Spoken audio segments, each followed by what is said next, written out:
भारतीय संविधान के आर्टिकल 164 में सब क्लॉज 5 में लिखा हुआ है कि किसी भी व्यक्ति को 1 दिन के लिए 6 महीने के लिए मंत्री बनाया जा सकता है। तो हम सरकार से चैलेंज कर रहे हैं कि आप हमें पूरी सत्ता 1 दिन के लिए सौंप दीजिए हमारे हाथों में।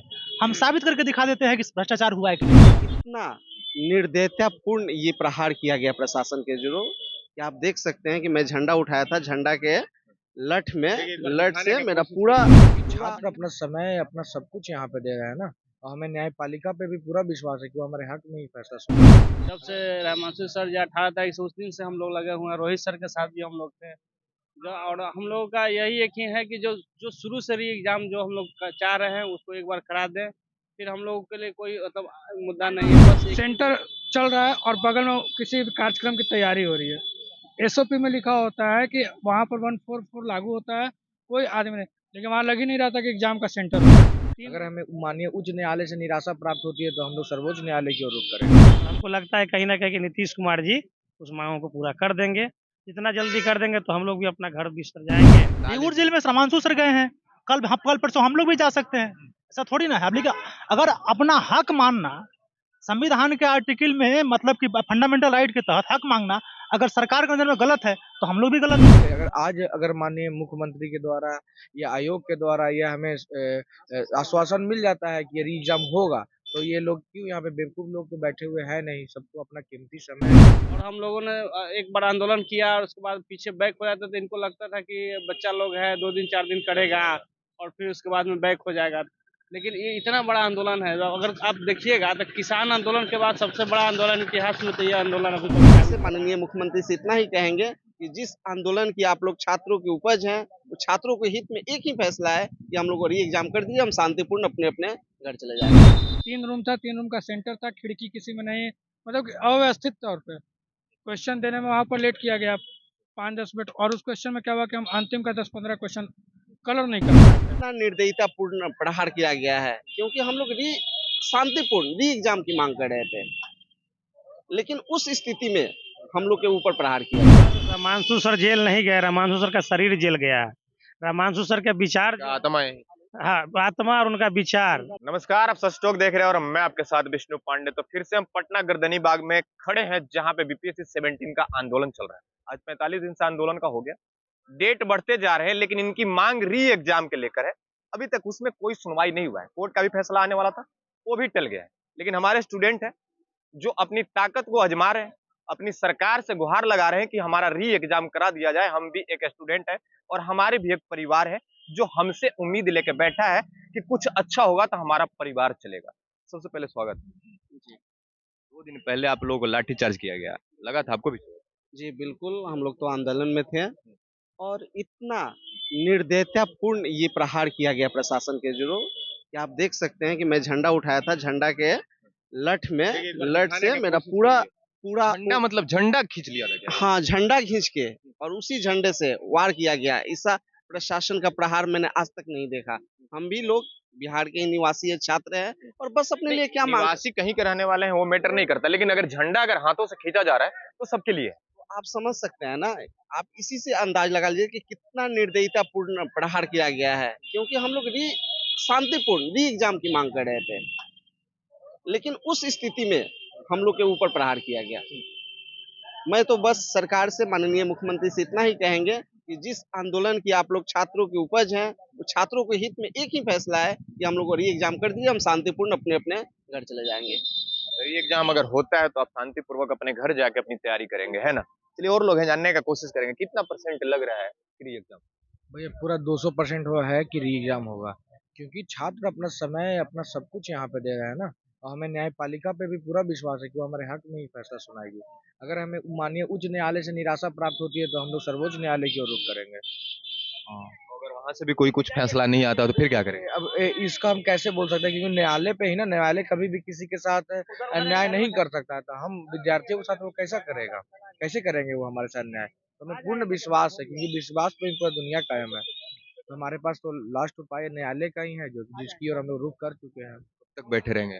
देख, इसका कोई सीमा नहीं था। जब ये आंदोलन स्टार्ट किया, सत्याग्रह स्टार्ट हुआ था, तब तो किसी को नहीं पता था कि 50 दिन लंबा इतना लंबा चलेगा। तो अभी भी इसका कोई सीमा थोड़ी है। अगर माननीय मुख्यमंत्री के द्वारा या आयोग के द्वारा या हमें आश्वासन मिल जाता है कि ये री एग्जाम होगा, तो ये लोग क्यों यहाँ पे बेवकूफ लोग तो बैठे हुए हैं नहीं, सबको अपना कीमती समय है, सभी लोग अपना अपने अपने कार्यों में लगेंगे। और लोग हैं, जानने का कोशिश करेंगे। कहाँ से आए? हम तो पटना से हैं बेसिक। क्या नाम है? नीरज कुमार मेरा नाम हुआ। हम मतलब कहाँ के आंदोलन रहने वाले हैं? हम हैं यही मतलब नए से आते हैं। हम आंदोलन फर्स्ट डे से जब से रहमांसु सर जो 18 तारीख से उस दिन से हम लोग लगे हुए हैं। रोहित सर के साथ भी हम लोग थे जो, और हम लोगों का यही एक ही है कि जो जो शुरू से री एग्जाम जो हम लोग चाह रहे हैं उसको एक बार करा दें। फिर हम लोगों के लिए कोई मतलब मुद्दा नहीं है, बस एक ही मुद्दा है, री एग्जाम कराइए। क्योंकि देखिए आप जिस तरह से आपने 67वीं से लेकर 68वीं 69वीं में हम लोगों के साथ करते गए और हम लोगों ने एक बार आंदोलन किया और उसके बाद पीछे बैक हो जाता तो इनको लगता था कि बच्चा लोग है 2 दिन 4 दिन करेगा और फिर उसके बाद में बैक हो जाएगा। लेकिन ये इतना बड़ा आंदोलन है, अगर आप देखिएगा तो किसान आंदोलन के बाद सबसे बड़ा आंदोलन इतिहास में तो ये आंदोलन अभी तक साबित हो रहा है। फिर भी लोगों को नहीं समझ रहा है कि आखिर बच्चा लोग क्यों कर रहा है, कुछ इसमें कमियां है तभी तो इतना दिन से लगा हुआ है। नहीं तो कोई आंदोलन आप देखिएगा उठा के 2 दिन 3 दिन के बाद लोग चले जाते हैं। लेकिन इस आंदोलन का मेन आप समझ सकते हैं, आप लोग भी जान रहे हैं कि इसमें कुछ ना कुछ तो कमी है तभी तो इतना दिन से चलते आ रहा है। यही हम लोग का बस यही मांग है, बस क्लियर एग्जाम करा दीजिए। आपको तो यही ना लग रहा है कि हम अगर इसको रद्द कर देते हैं तो हो सकता है कि अक्टूबर या नवंबर में चुनाव आए में हम नहीं कर पाए। आपको तो सीधा मान सा क्लियर दिख रहा है कि हमको अगर प्री कराते हैं तो फिर हमको प्री मेंस कराने में समय जाएगा और हो सकता है कि सरकार चेंज हो जाए, कुछ भी हो जाए, तो आपको डर है। और डर है तभी तो आप नहीं मान रहे हैं। नहीं तो आपको क्या है, ऐसा ऐसा इतिहास में पहली बार नहीं हुआ है। आप जाके देखिए आर का जो यूपी में हुआ था, एमपी में हुआ था, बच्चा 5 दिन 4 दिन प्रोटेस्ट किया, उसको मान लिया बात को, सरकार मान। आखिर आप क्यों नहीं मान रहे हैं? कुछ तो है कारण, कुछ दिख रहा है तभी तो नहीं मान रहे हैं ना। हाँ, आप लोग भी सर आप समझते हैं चीजों को। चलिए, आप कहाँ से आए हुए हैं? औरंगाबाद से। क्या नाम है? प्रेम। पापा क्या करते हैं? मेरे फादर नहीं है। यहाँ पे तैयारी करते हैं? हाँ, तैयारी करते हैं। घर से पैसा आता होगा ना? घर से ही पैसा आता है कुछ। अब हम लोग एजुकेशन में जो है तो कुछ ट्यूशन व्यूशन करवा के किसी तरह यहाँ आदमी रह रहा है। हम लोग तो अमीर घर के हैं नहीं, एक मिडिल नहीं, उसको आप बैकवर्ड क्लास ही कहिए, मिडिल भी मत नहीं कर सकते। उस फैमिली से एक उम्मीद लेके आते हैं कि हाँ गवर्नमेंट अच्छे से एग्जाम करवाएगी, मेहनत करता है आदमी दिन रात। अच्छा, रिजल्ट आया तो आप चेक किए, कितना नंबर आया था आपका? रिजल्ट मेरा 83.33 नंबर था। मेरे साथ सिस्टम क्या हुआ था कि मेरा सेंटर था दुर्गाचरण हाई स्कूल भागलपुर में, और भागलपुर में जो सेंटर था, तो जब सेंटर की कहानी आप जानिएगा तो सेंटर चल रहा है और बगल में किसी कार्यक्रम की तैयारी हो रही है।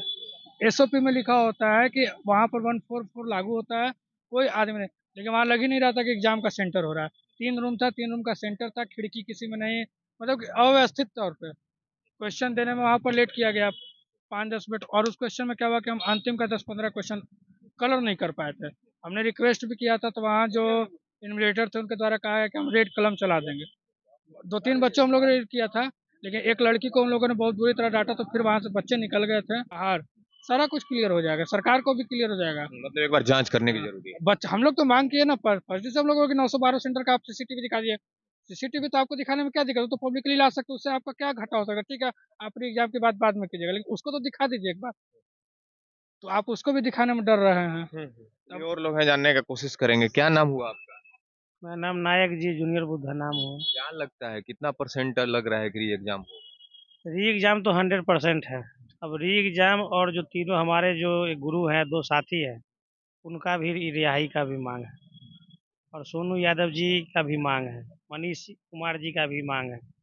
और एक जिस तरह से बिहार में फास्ट ट्रैक कोर्ट चलता था पहले, वैसे ही फास्ट ट्रैक करप्शन बिल एक लाया जाए, ताकि हम लोगों को ऐसे फिर दोबारा जिल्लत भरी जिंदगी नहीं जीना पड़े। ये सारी मांगे हैं हमारी, और हमको लगता है कहीं ना कहीं कि नीतीश कुमार जी उस मांगों को पूरा कर देंगे। जितना जल्दी कर देंगे तो हम लोग भी अपना घर बिस्तर जाएंगे। 45 दिन से आंदोलन पे बैठे हैं और फिर भी बोल रहे हैं कि जितना जल्दी कर देंगे। ये जल्दी? देखिए 45 दिन तो कुछ नहीं है। अगर 450 दिन भी रुकना पड़ेगा तो रुकेंगे। लड़ाई तो एक दिन के लिए थोड़ी होता है। पूरे साल बैठे रहे? बैठेंगे, क्या दिक्कत है, हम लोग हड़बड़ी थोड़ी है। अगर उन लोगों को हड़बड़ी है तो री एग्जाम करा दे जल्दी से, लेकिन हम लोग को हड़बड़ी नहीं है। हम लोग को हड़बड़ी इसलिए नहीं है कि हम लोग चाहते हैं, हमको लगता है कहीं ना कहीं कि वो 1-2 महीना के अंदर में वो री एग्जामिनेशन करवा देंगे। नहीं करवाएंगे तो फिर सब लोगों के आपस में बात किया जाएगा, फिर देखते हैं फिर क्या होता है। आप क्या कहेंगे, क्या री एग्जाम होगा? भैया, हम तो आपके चैनल के माध्यम से ही सरकार को ये चैलेंज करना चाहते हैं कि सरकार कहती है किसी भी जगह पर सेंटर पे मतलब ब्लैकमेलिंग नहीं हुआ है। तो हम ये कहना चाहते हैं, भारतीय संविधान के आर्टिकल 164 में सब क्लॉज 5 में लिखा हुआ है कि किसी भी व्यक्ति को एक दिन के लिए 6 महीने के लिए मंत्री बनाया जा सकता है। तो हम सरकार से चैलेंज कर रहे हैं कि आप हमें पूरी सत्ता एक दिन के लिए सौंप दीजिए हमारे हाथों में। हम साबित करके दिखा देते हैं कि भ्रष्टाचार हुआ है कि नहीं हुआ है। दोबारा सेंटर में 212 सेंटरों पे ये अंदर बैठे हुए सत्ता पे बैठे हैं, उसका दुरुपयोग कर रहे हैं। हम लोग के विपक्ष में उसका काम कर रहे हैं। क्वेश्चन रहेगा। रोमांशु सर आपके लीडर थे, अभी बेऊर जेल में है, कैसा लग रहा है? देखिए, बेगूर जेल में रमांशु सर गए हैं, कल परसों हम लोग भी जा सकते हैं, ऐसा थोड़ी ना है। लेकिन अगर अपना हक मानना संविधान के आर्टिकल में मतलब कि फंडामेंटल राइट के तहत हक मांगना अगर सरकार के नजर में गलत है तो हम लोग भी गलत हैं। और रमांशु सर जेल नहीं गए, रमांशु सर का शरीर जेल गया है। रमांशु सर के विचार क्या आत्मा है? हाँ, आत्मा और उनका विचार, उनका उनका विचार सारा हमारे साथ है। सबसे पहले आपको चीज एक क्लियर कर दूं, ये बीपीएससी का एग्जाम होने से ही पहले ये जो पूरी एग्जाम का प्रोसेस ये पूरा संदिग्ध परिस्थिति में है।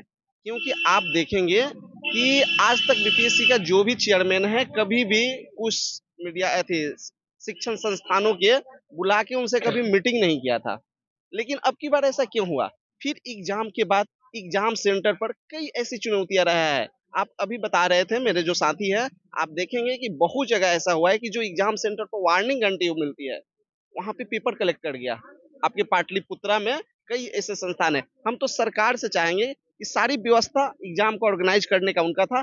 आप अपने जो वहाँ पे सीसीटीवी लगा हुआ है उससे वीडियो निकाल के निष्पक्ष रूप से देख, आपको पता चल जाएगा। क्या है ना, पब्लिकली ये चीज जांच कर ले, सरकार को खुद दूध का पानी और दूध का दूध और पानी का पानी हो जाए। सरकार जो है अपने ही कॉन्सेप्ट को भूल गई है।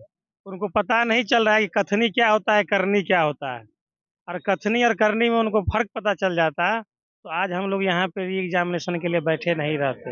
हम लोग सब चीज छोड़ छाड़ के यहाँ पे बैठे हुए। एक चीज और बताना चाहते हैं कि 7800 यहाँ टोटल प्रोफेसर है कॉलेजेज में, कर्मचारी हैं, एचओडी हैं, प्रिंसिपल हैं, लाइब्रेरियन हैं, सारे लोग हैं। जिसमें से 2800 लोग जो है ना हम लोग के संपर्क में जुड़ चुके हैं। और ये सारे लोग जो है ना रमांशु सर के नेतृत्व में क्या सरकार को डराना चाह रहे हैं? डराना नहीं, 2800 लोग एग्जामिनेशन लेना चाह रहे हैं, डराना नहीं चाह रहे हैं। ये जितने भी लोग हैं सब बुद्धिजीवी लोग हैं। 2800 लोग जो है सब जितने लोग बुद्धिजीवी लोग हैं। बुद्धिजीवी हो के भी लाठी खा रहे हैं आप लोग, पता है ना? क्या करेंगे, अब हम लोग न्याय तो लड़ नहीं सकते हैं ना। अगर कोई आदमी, हम लोग उस धरती के वासी हैं जहाँ बोला गया है कि अगर एक एक को सेवा करोगे तो दूसरा जगह से मेवा मिलता है, तो हम लोग सेवा कर रहे हैं इस आस में कि री एग्जामिनेशन का मेवा मिलेगा, उसी पद्धति पे। चलिए, अभी हम गर्दनी बाग में थे और एक बात आपको बताना चाहते हैं कि स्टूडेंट का लीडरशिप हमारे रोमांशु सर, अभी उनको बेऊर जेल में रखा गया है। पता नहीं, हो सके कल उनको निकाल दिया जाए, यहाँ पे फिर से बैठेंगे।